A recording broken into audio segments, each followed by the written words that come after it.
Thinking Aloud. Conversations on the leading edge of knowledge and discovery with parapsychologist Jeffrey Mishlove. Hello and welcome. I'm Jeffrey Mishlove. Today, we'll be exploring the legacy of Manly P. Hall and his classic masterpiece, The Secret Teachings of All Ages. My guest is Mitch Horowitz. He is the author of more than a dozen books, including The Miracle Club, How Thoughts Become Reality, Occult America, White House Seances, Ouija Circles, Masons, and the Secret History of Our Nation. One Simple Idea, How Positive Thinking Reshaped Modern Life. Magician of the Beautiful, An Introduction to Neville Goddard, and The Seeker's Guide to the Secret Teachings of All Ages. Mitch is in New York, and now I'll switch over to the internet video.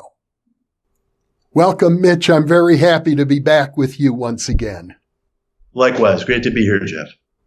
We're going to be talking about one of the most fascinating people in American esoteric history, Manly P. Hall, and of course, his classic book, The Secret Teachings of All Ages. I know you were involved initially, as I recall, as I think an editor for Tarcher, helping to bring that book into popular print. Yeah. Back in my publishing days, I discovered The Secret Teachings of All Ages in the early 2000s, and I got the idea that the book should be formatted in what I called a reader's edition, which was a standard trade paperback trim size with the complete unabridged text.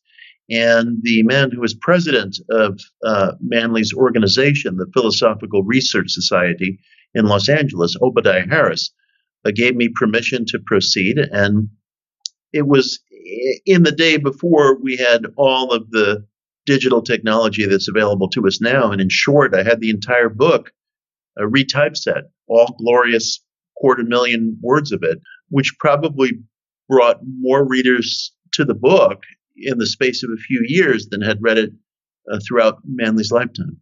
It was originally published, as I recall, in about 1928. 1928, Manly P. Hall was all of 27 years old.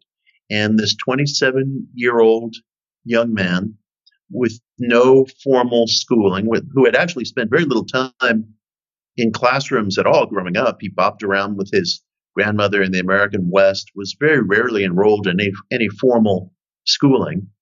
And of course, with none of the resources available to him, anything remotely like what we know today, managed to assemble what is widely regarded as a master encyclopedia of all things esoteric, supernatural, symbolical, myth-related.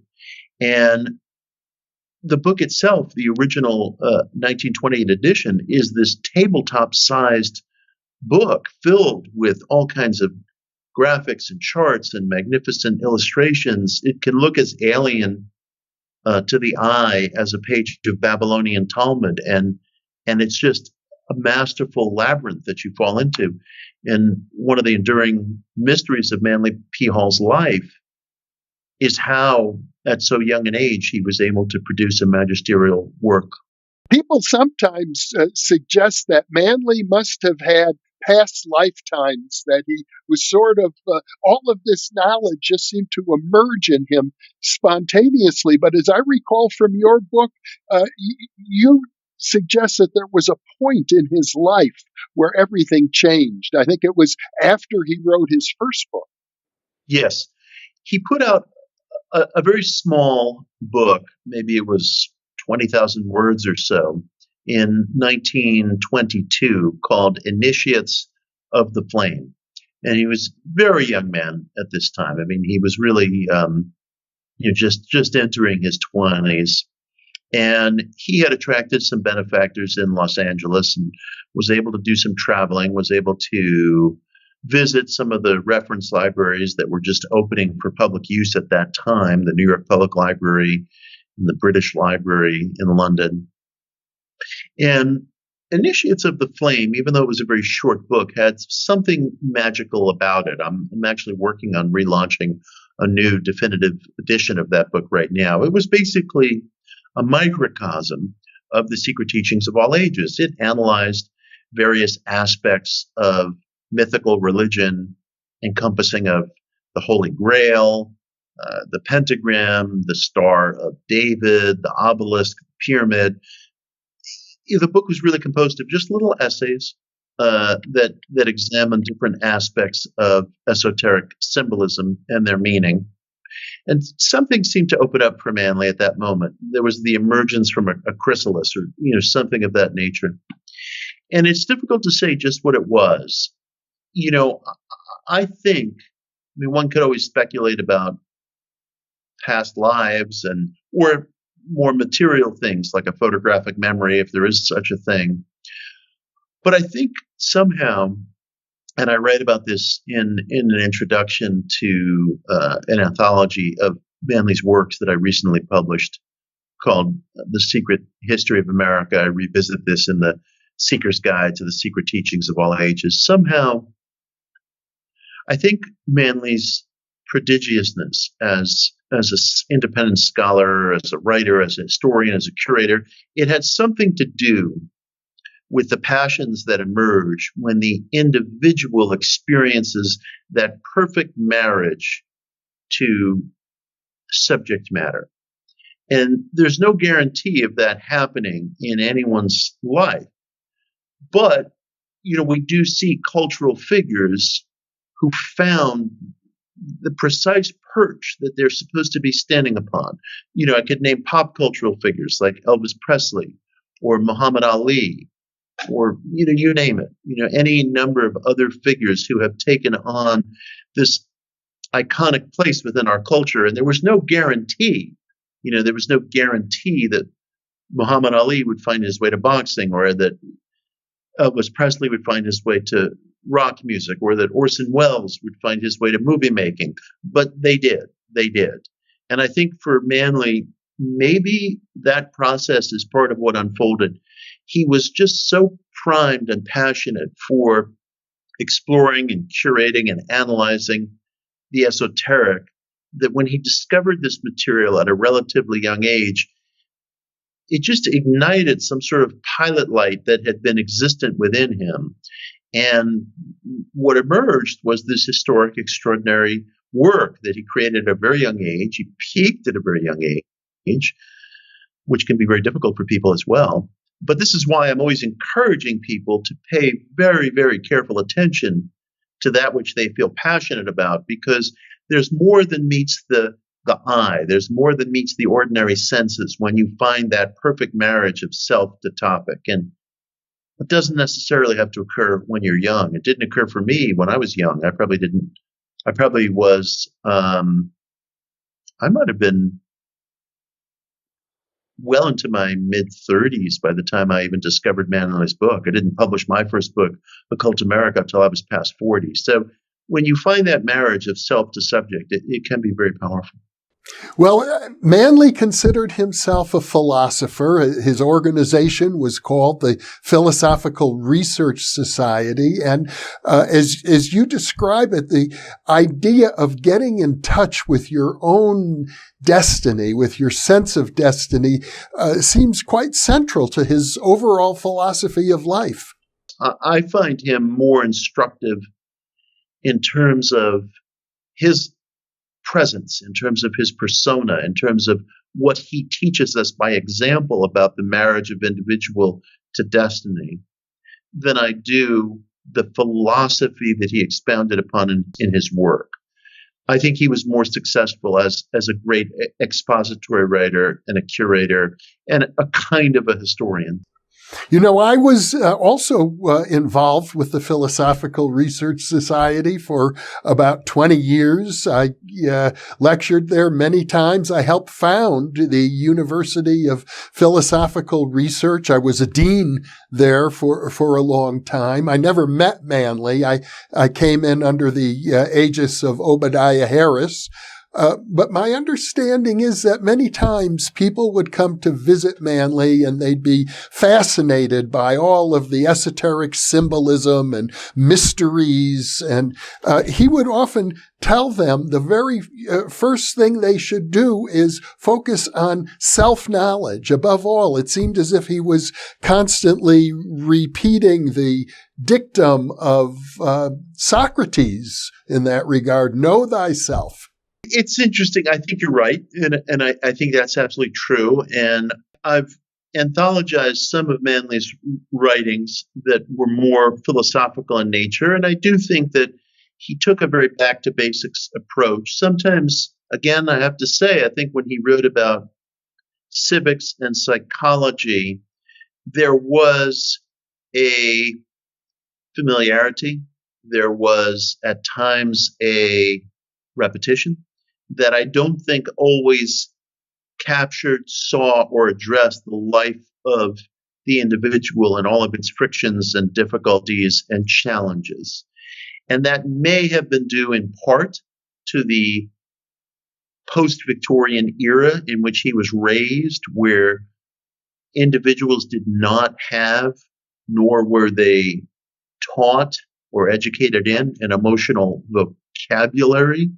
And I think he tended to avoid most intimate personal questions. It wasn't something that he wished to talk about in his own life. He had a first marriage that ended in his first wife's suicide. He has a second marriage that I think had difficulty.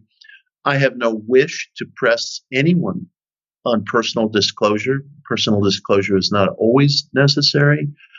But I would say, just speaking for myself, in my books, I do engage in personal disclosure, and I do so not because I have any wish to be morbidly self-disclosing, but I do feel that it's important that if one is on the path of self-knowledge, as you've referenced, and that if a book or an article or an essay or a talk addresses itself to the challenges and the issues and the problems of self-knowledge, it behooves the speaker or the writer, him or herself, to be disclosing. Not to be disclosing about some sort of private details, but to be disclosing about one's own struggle, one's own trials. And that was something Manly never wished to do. And I personally believe that limited his flexibility as a philosopher. I've given some thought to the question of Atlantis. Manly wrote extensively about Atlantis being a great civilization that ended in tragedy. And in a way, as you described Manly's life itself, it was like a great life full of promise, full of philosophical elegance and majesty, but ending in kind of a tragic way. I'm really glad you brought that up, because I write about Manly's interpretation of Atlantis in this book, The Seeker's Guide to the Secret Teachings of All Ages. And the very point that you just made dawned on me as I was working on that book. Whatever one makes of the mythos of Atlantis, and I think there's probably a lot more there than our contemporary culture has come to terms with, or that our generation may ever come to terms with. Whatever one makes of it, the typical takeaway, the principle, the lesson, the parabolic moral that one receives from the Atlantis mythos is that Atlantis was undone by hubris.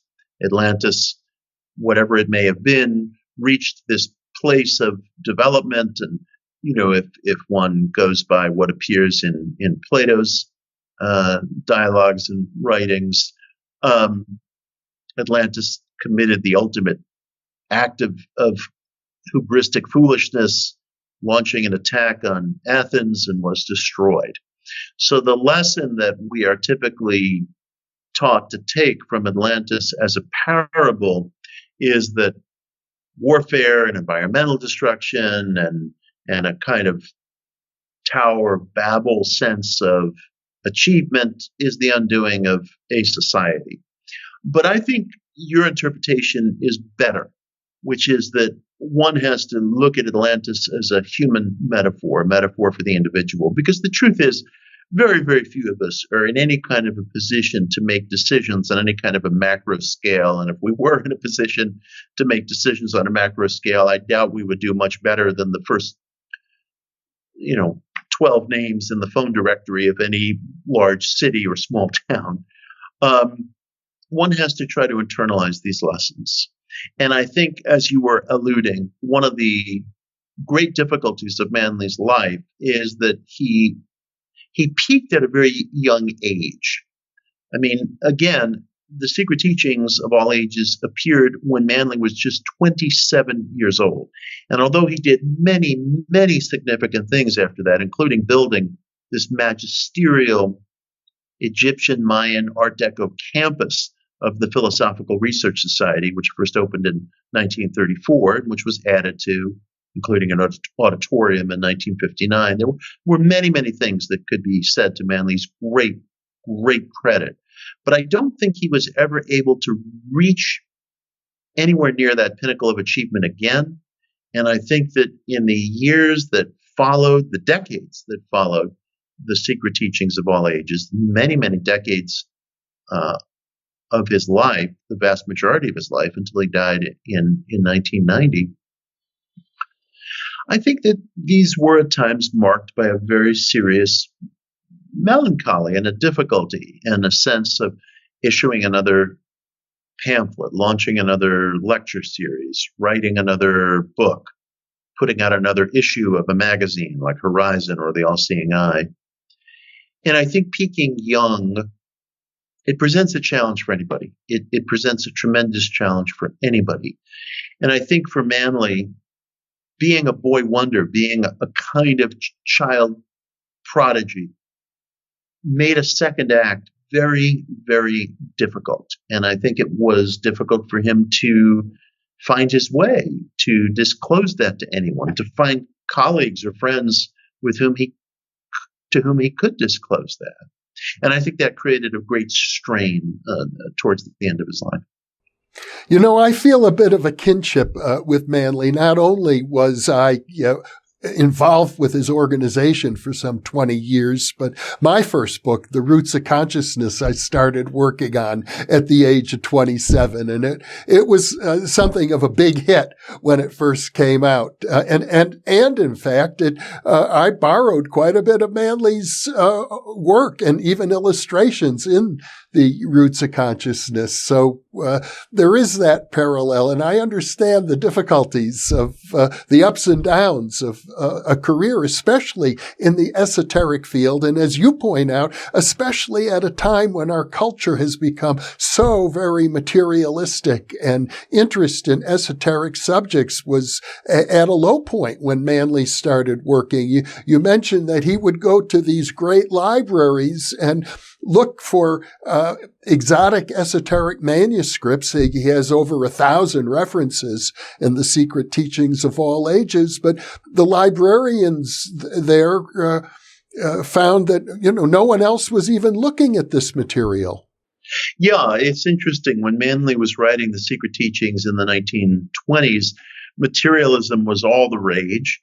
And there was a prevailing mood in academia, which has lingered, to some extent today, that matter created itself, and that we did not need to trouble ourselves with the philosophy of religions. We could analyze religions for their social relevance. We could understand the unfoldment of religions as part of the march forward of the human situation, but that Western society was emerging from a kind of triumphant sense of Victorian age Darwinism, a codification of the chemical table of elements,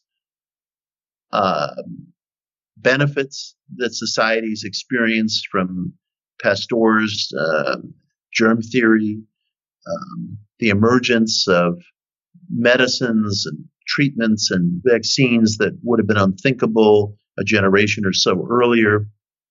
And there was a feeling in the 1920s, as there may be today, that materialism had triumphed. Materialism we use, not to refer to acquisitiveness, but to refer to the philosophical bent that matter creates itself. And it was religions, esoteric religions, symbolical religions, occult ideas were considered by and large within academia to be primitive ideas that belonged in museum cases, but that didn't hold any guidance or truth for the individual. And Manly's perspective was the opposite. He felt that the individual could not develop without being versed in esoteric and religious traditions, mystical religious traditions, by which he meant religion in general, by which he meant that which was at the foundation of all faiths that had come down to humanity in the early 20th century. So he did see what he was doing at this very young age as a pushback against the dominant perspective of the era that he grew up in. I think he also felt that this was authentic philosophy, that if you go back to the early philosophers, they were all steeped in the esoteric culture of their era. And I gather that Manly had a particular affinity for ancient Egyptian culture and the philosophy that emerged out of it. Yes, and he also grew up in an age when there were archaeological findings in Egypt, in Persia, in Central America. The Mayan cities were still being uncovered anew. And to the Western mind, this could also seem to be a period of extraordinary discovery. For all the materialism that prevailed within academia, within the arts and other reaches of the culture, there was a sense of marvel at some of the archaeological digs and discoveries that were emerging from the sites of the ancient world. And that's reflected in the architecture of Manly's campus, the Philosophical Research Society in Griffith Park in Los Angeles, which is unfortunately closed right now due to the coronavirus epidemic. But for anybody listening who has been to that campus, they'll understand that it's probably the most epic small space in America. It's a relatively small space. It's a cloister in a way, and yet it resounds with this beautiful neo-Mayan, Egyptian-styled Art Deco architecture. It's just magnificent, and it's a reflection of the wonder that the Western world felt as some of these ancient sites were being uncovered at that time. Well, one of the threads that seems to run through the entire masterpiece, The Secret Teachings of All Ages, is Hermeticism. And Hermeticism, of course, goes back to ancient Egypt. I think we're living in an age right now at this moment where we are attaining a better and fuller and richer understanding of Hermeticism and how valid an expression of Egyptian philosophy, not just ancient Greek, but Egyptian philosophy, Hermeticism really is.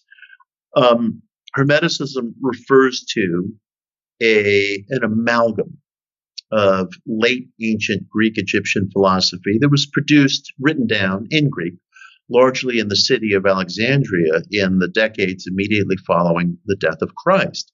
And at that time, in the late stages of the Egyptian empire, the ruling class was Greek.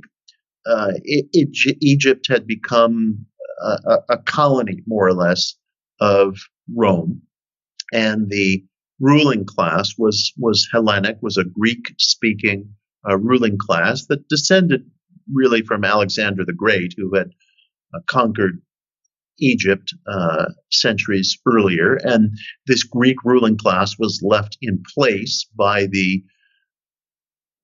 Roman viceroy, by the Roman government. I mean, they were basically given the administrative rulership of Egypt.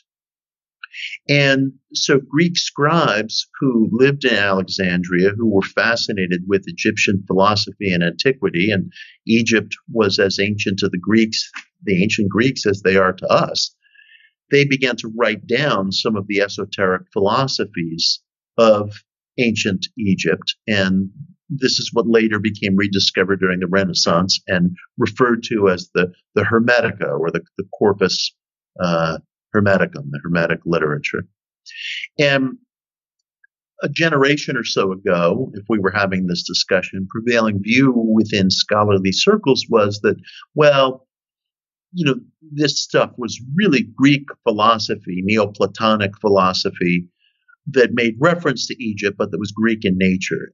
That was never a settled point of view, but that was a dominant point of view. And today that's changed. Today, most scholars believe that the Hermetic literature, Hermetic philosophy, is a kind of core sample of much older ancient Egyptian philosophy. And of course, this is part of human history. Religions build upon religions, philosophies on philosophies, structures on top of structures. Notre Dame is built on top of an ancient pagan temple. I mean, this is how we as a human community function across epochs, across centuries. We build upon things that came before us. And as such, the Hermetic literature, although it has late ancient reference points, is, I think, justly regarded as a kind of a time capsule of ancient Egyptian thought. It's one of the only time capsules we have.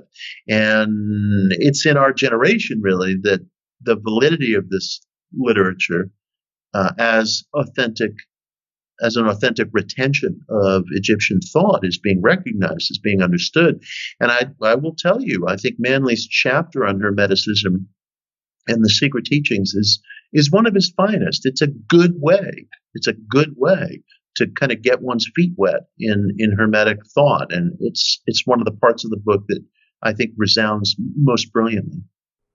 Well, in ancient Egypt, you have, amongst other things, the great mythological sequence of Osiris and his brother Set and the son of Osiris, Horus. It's a myth of death and rebirth, which one finds repeated over and over again in different cultures, including Christianity. Yes. And, apropos of what we were just talking about, some of the early Coptic statues of the Madonna and Child were reworkings of statues of Isis holding her son Horus. So the idea of Horus as the son, the offshoot of the great gods of creation who must redeem, rescue, and bring to humanity the news of a truth that has been obfuscated, that has been in danger of getting snuffed out. That's the story, in some ways, of Horus. And that story repeats in the mythos of Christ. So it's just one more way in which we see continuity throughout humanity's religions. Another idea that seems to be paramount to the Hermetic tradition, and you find it, as you pointed out, in the Hebrew Bible as well, as above, so below, or we are created in the image of some higher reality. Yes. That was the core principle of Hermeticism, the idea being that there is some higher central mind, the Greeks called it nous, or an overmind, from which all of reality emanates, and that we, human beings, occupy some concentric circle of existence that is as distant from this higher mind as other concentric circles of existence may be distant from us. We may be at a disadvantageous place in terms of the scheme of creation because we suffer, we die, we know limits. And yet we do have a relation to this higher mind, nous, as above, so below, or as you were referencing, as it's put in Hebrew scripture, God created man, the higher created the individual in its own image. So the principle that follows from this Hermetic dictum of as above, so below is that we as individuals can create within the sphere that we occupy, just as the higher mind created us. And that means more within Hermetic philosophy than motor skills and cognition. But the idea is that the individual, him or herself, possesses abilities of causation that are born through the intellect. And to a lot of contemporary people, that sounds like philosophies that we might know today as new thought or mind causation. I don't particularly tend to favor the terms law of attraction or manifestation. I'm not squeamish about popular terms at all, but I just have my own points of reference for talking about those things. And Hermeticism has helped me arrive at those points of reference because Hermeticism also taught that as much as the individual is possessed of causative intellectual abilities, so we function within a framework of many, many laws and forces within the Hermetic worldview. That's why I don't particularly like to use the term law of attraction, even though I don't run away from popular terms, because I don't like the idea of referring to us as existing under this one mental super law. It's not my point of view. It's not my experience. It's not my philosophical outlook. And Hermeticism helped me with that a great deal. I think another idea that is central to the ancient Egyptian culture and gets carried on in various threads or strands of Hermeticism is a sense of oneness with nature. Yes, a sense of wholeness, a sense of everything being reciprocally interconnected. And I think that's very valuable because I used to believe that if an individual went on some sort of a ethical or occult religious search, that person needed a set of guardrails. And my approach as to how to deal with that used to be finding your guardrails through some work of ancient ethical or religious literature, whatever it was, whether it was the Beatitudes or the Bhagavad Gita or the Dhammapada or the Meditations of Marcus Aurelius, some hallowed piece of esoteric or religious or ethical literature so that one would have a set of guardrails. I don't really feel that way anymore. I think what matters more is that the individual possess a sense of reciprocity, or what might be called karma in Vedic tradition, which really, again, has to do with this Hermetic concept that you were referencing of a human wholeness.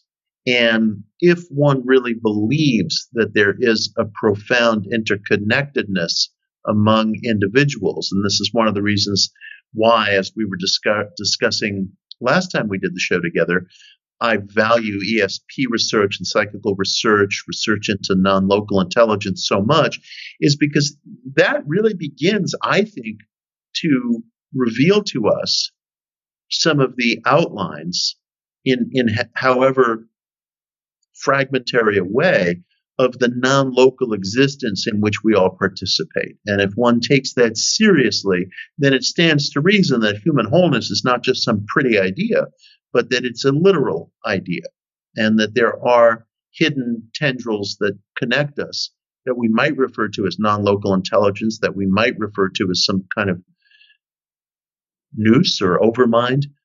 It's not altogether clear what these hidden tendrils are, but that they are, is something that psychical research in the 20th century has done something to define. Even if we just capture these things in a fragmentary way, they affirm to us that the idea of human wholeness is not, again, just a kind of universal, not just a pretty sounding idea, not just a salve for difficult times, but is something that's literally true.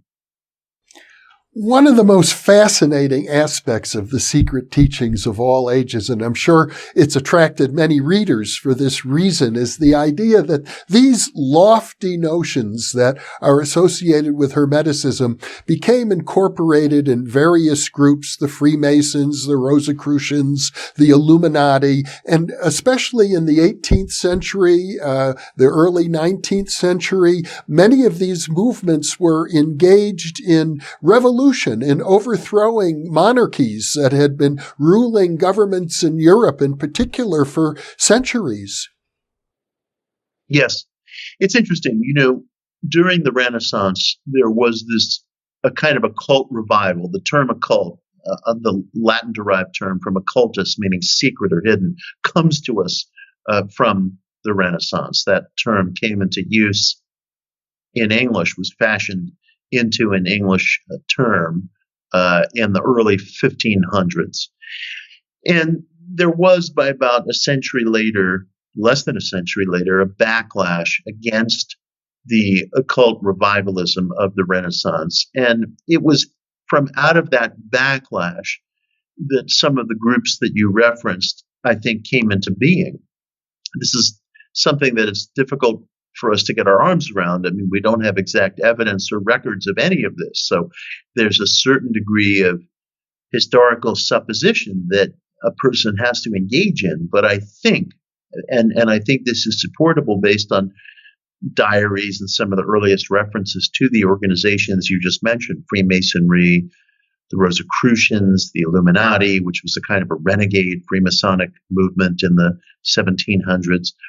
I think these groups emerged from the aftermath of this backlash that occult revivalism eventually met with in the Renaissance. And part of this backlash resulted in what we today call the 30 Years' War, which was a war that just absolutely tore apart Central Europe in the first half of the 1600s. That was the German-speaking part of Europe where occult revivalism was very pronounced. And the 30 Years' War, which went from 1618 to 1648, was just absolutely devastating to that German-speaking stretch of Central Europe, roughly from the Rhine Valley in the west to Prague and Bohemia in the east. And so from out of that ferment, from out of that destruction, I think there probably emerged some of these so-called secret societies, Freemasonry, Rosicrucianism, Illuminism. And their aim was to keep alive some of this occult and esoteric revivalism, but also to push back against the church-state compact that had caused this backlash to begin with. So you start to see Freemasonic organizations extolling values of separation of church and state, for example. You see the Illuminati extolling the perspective that aristocratic position and bloodline should not result in an individual rising automatically to positions of authority, to positions of governance, to administrative positions in a society. Rosicrucianism, which emerges in Germany in the years just before the 30 Years' War, extols the idea of public colleges, public education, public hospitals, radical ecumenism. And these things, these ideas, took root in the American colonies through the influence primarily of Freemasonry, which claimed among its members a number of the nation's founders, including George Washington, Benjamin Franklin, Paul Revere, John Hancock, an outsized number of signers of the Declaration of Independence, an outsized number of framers of the Constitution, an outsized number of Washington's generals. This is real history. This is not speculation. This is where we start to get into actual records and ideas and lineages that we can place our arms around. And I have to say, to Manly P. Hall's great credit, he was writing about this in the first half of the 20th century at a time when most historians just absolutely ignored this stuff.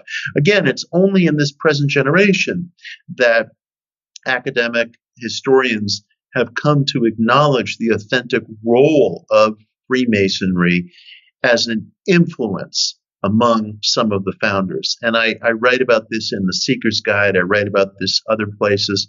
It's very, very important to understand that in the colonial age, America, through much of the 19th century, America was just an incredibly rural, agriculturally based place. There were very, very few hospitals, universities, libraries. So when a person had a fraternal tie, such as to Freemasonry, that was an enormous element of his life. This was a very rural society where you had church, farm, business, some public houses, some grange halls, things of that nature. Very, very little else. Very, very little else. So if you took a lifelong oath to a group like Freemasonry as an adult, you were taking a really formative step in your life. So when we reference some of the framers and founders being Freemasons, you can only fathom how significant a tie that must have been in a very agricultural, rural-based country where there were precious few cultural institutions, guilds, organizations to belong to. There was church, there was agriculture, there was business, there was family. That was largely it. And so these ties were formative ties. And the fact that you find within Freemasonry a radical ecumenism, the belief that as long as you pledge fealty to one creator, you can belong, at least in principle. That wasn't always abided by in practice, but in principle. Belief in separation of church and state, belief that democracy and civic institutions, albeit of a less developed form, should prevail in our public life. These things sound ordinary today, but they were very radical positions in the 16 and 1700s. And I believe these positions were articulated and bolstered in some of their earliest form pre-Enlightenment by some of the so-called secret societies that emerged from the occult revival of the Renaissance. And you find this expressed in things like the symbolism on the reverse side of the Great Seal of the United States. That's right. We have on the reverse side of our dollar bill that wonderfully mysterious eye and pyramid with the Latin slogan around it, Annuit Septos Novos Ordo Seclorum, which can be loosely translated as God smiles on our new order of the ages. It's not a leaf directly out of Freemasonry, but I think it is inspired by Freemasonry, and that image of the eye and pyramid does have precedent within Freemasonry. And I think that's a Masonic-inspired image that appears on the back of the dollar bill that everybody recognizes.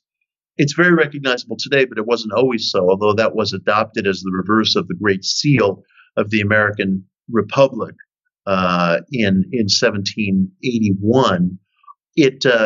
It wasn't a symbol that was recognizable to most individuals until about 1935, when it appeared for the first time on the back of our dollar bill. And it was put there by two Freemasons, President Franklin Roosevelt and his Secretary of Agriculture, Henry Wallace, a remarkable man who later went on to become Roosevelt's second vice president before Harry Truman. Truman, by the way, was also a Freemason. So Masonry did play a very significant role in our civic life for a long, long time. The interesting thing is these days, and I think we need to address it, is the idea that there are many conspiracy theories that look to Manly Hall to kind of derive the idea that these esoteric societies have formed a kind of hidden elite that are secretly in control of the world and trying to establish a new world order that will be to the detriment of everybody. This strain of conspiracism that you were just describing runs like a perpetual thread throughout American life. In some regards, it can be traced back to the 1820s, where there was an anti-Masonic scare that swept through the nation. People were afraid for various reasons that Freemasons were exercising influence within the legal system among police forces.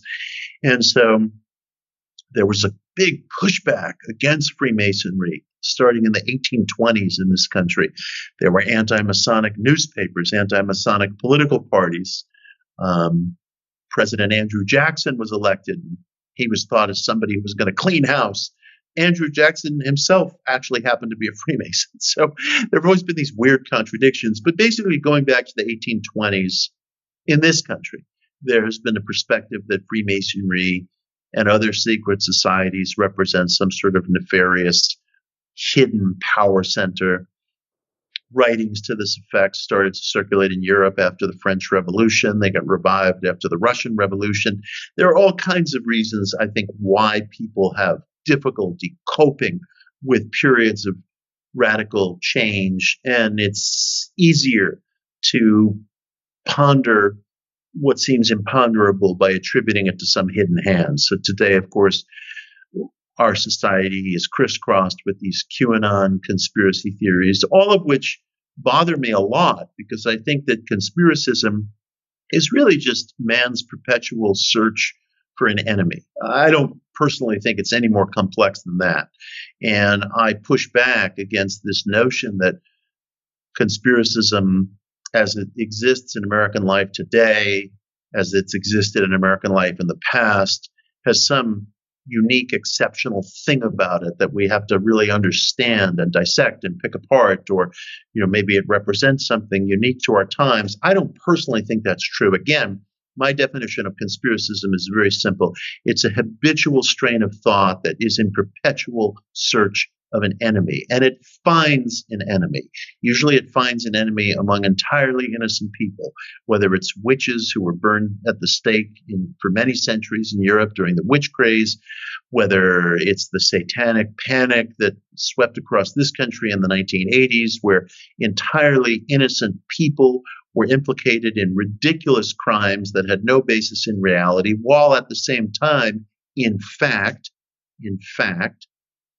there were vast instances, episodes, incidents of pedophilia playing out within mainstream organizations, including the Boy Scouts of America, including the Catholic Church, that no one at the time was talking about and that we know about today because of survivor lawsuits. And yet this satanic panic found its enemy among entirely innocent people who were not involved in any of the lurid crimes that were dreamt up in connection with these fantasies. And to me, that's generally the ultimate outcome of conspiracism. It's the search for an enemy and the finding of an enemy, usually among innocent and helpless people. When you're putting your finger on something central to human nature itself, I mean, we're descended from the primates, and our closest cousins, the chimpanzees, for example, can be very aggressive with each other from time to time. And the human need to have an enemy, the human need for aggression, is something I think that has been addressed from time to time in the various esoteric traditions, because in order to achieve higher consciousness, you have to work through that. Yes. There is something that is pruriently satisfying to people about having an enemy. It projects all of my traits, my negative traits, onto somebody else. It is unifying. Yeah, there's a protectiveness in feeling that my community is somehow closely knit by definition of who it excludes. Freud wrote about this in his essay, Civilization and Its Discontents. I think one of the greatest things he ever wrote. He theorized that the making of civilization is often an act of exclusion. Who do you want to get rid of? Who's the bad guy? Obviously, that's not all it is.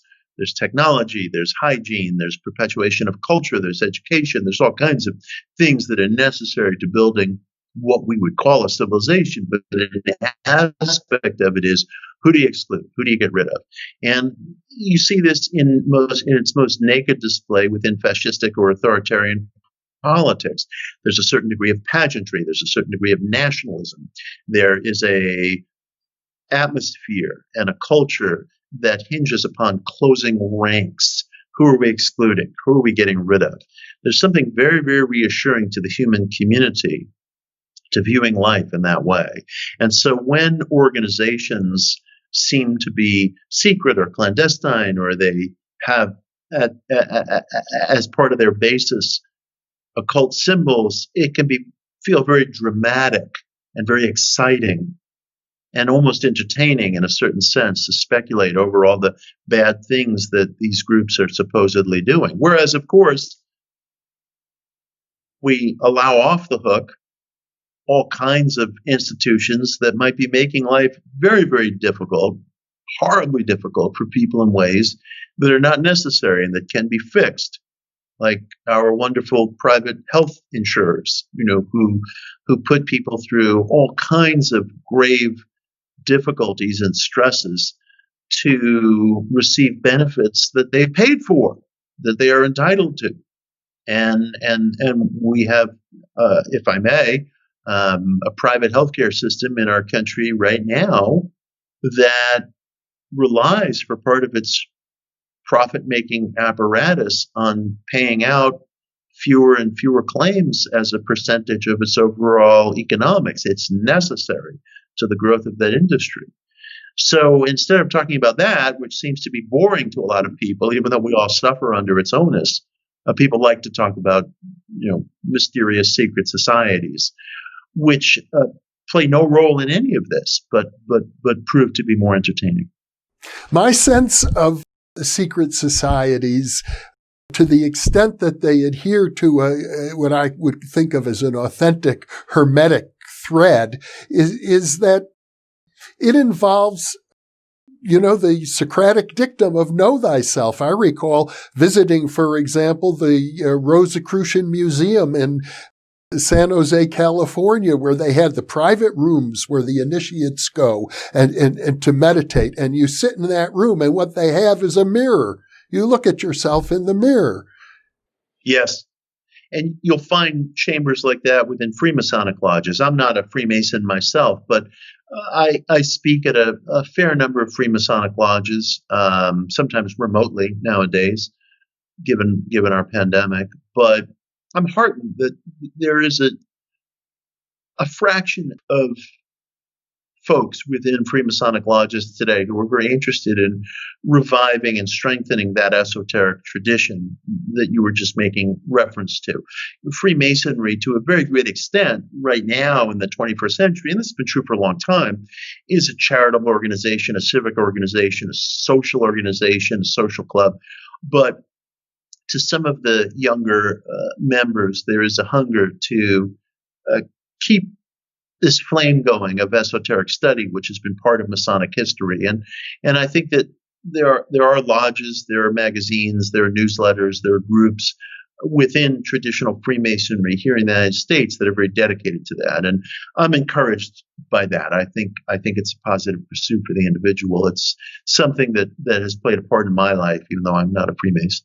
Nor am I. I'm not a Rosicrucian or a Freemason or much of a joiner at all, but I think we have a lot to learn from all of these organizations. I regard not just the esoteric organizations, but the world's religions as part of everybody's inheritance in the age in which we live. Yes, I agree. And I think one of the most valuable lessons an individual can come to in attempting to walk a path of self-knowledge is the discovery and the realization, if you really try, of the terrible, terrible odds that are stacked against us, the terrible difficulties of the human situation. We have enough great ethical literature available to us today, things that were nowhere near as available in translation to people all over the world a century ago or 2 or 3 generations ago, so that the world should change. We have the Beatitudes and the Tao Te Ching and the Dhammapada and the Bhagavad Gita and the Hermetica, which we were talking about earlier, and the essays of Ralph Waldo Emerson and the meditations of Marcus Aurelius, you name it. We have all this ethical literature, and if we really participated in it, the world ought to change. The world doesn't change. And we keep doing the same thing over and over and over. Freud writes Civilization and its Discontents, just on the brink of the outbreak of fascism in Europe. It didn't change things, even though we realize we as seeking individuals can nod our heads and say, yes, this is a real problem. But the realization intellectually of these difficulties doesn't necessarily instill change within the individual. And I think, circling back to Manly P. Hall, I think that was one of the difficulties that Manly faced at the end of his life. And I read about this in my book, Occult America. You can spend your whole life orienting yourself as to the ethical systems of different religious traditions. You can imbibe classical philosophy as as an intellectual act and dedicate your entire life to it. But there is some brokenness in human nature that doesn't allow this material to penetrate us, to penetrate me in a way that really authenticates a change within my life. And that is one of the central mysteries of human nature. If I sit in an armchair and I read the Beatitudes and nod my head and say, yes, exactly right, exactly right. For all that, and however many times I have that experience, I'll go out into the world and behave violently or behave in a way that is deeply negative towards another person, that doesn't demonstrate any empathy towards another person because I'm scared or whatever it may be. The failure of this material to penetrate the individual is the mystery, to my mind, of human nature. And if you embark on a true path of self-knowledge and realize that grave disadvantage that we face, and if I'm willing to face it in myself, willing to acknowledge it in myself, willing to realize the severe rupture between agreement and action, we begin to see the gravity of the human situation. And I think it's very serious. Mitch Horowitz, this is an interesting note to end on. I understand the seriousness of the situation, and yet I seem to feel that we can't stop trying, even if at the end of the day we're doomed to tragedy. And in fact, as I think about it, the greatest literary art form is tragedy. And what makes it so great is the idea that in the face of horrible odds, sometimes individuals rise to great heights of nobility. There is no question about that. And I'm a believer in human aspiration. I'm a believer in human aspiration. And arguably, although I'm not sure, things have gotten better in a variety of ways in terms of economics and education and lifespan. And whether we in terms of our psyches have gotten better, have progressed in some way, I don't know.